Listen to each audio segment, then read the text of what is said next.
ଆମର Odisha civil service recruitment ଆଜି OPSCର release ହେଇଯାଇଛି ଆଡ଼ଭାର୍ଟାଇଜମେଣ୍ଟ। ଚାଲନ୍ତୁ ଦେଖିବା। ତ OPSC ସାଇଟ୍କୁ ଯାଇ ଦେଖିବା।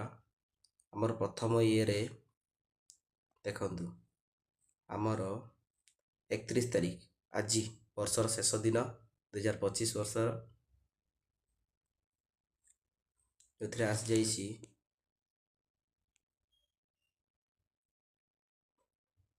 ଆଡ଼ଭାର୍ଟାଇଜମେଣ୍ଟ for recruitment to the post of Odisha civil service 2025।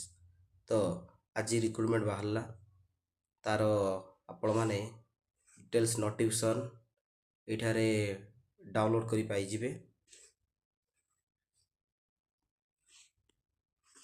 ତ ଏ ବର୍ଷର ଟୋଟାଲ୍ ଆମର ଅଛି 314ଟି ଭ୍ୟାକେନ୍ସି ଅଛି, ଯେଉଁଥିରୁ 104ଟି ୱୁମେନ୍ ପାଇଁ ଅଛି।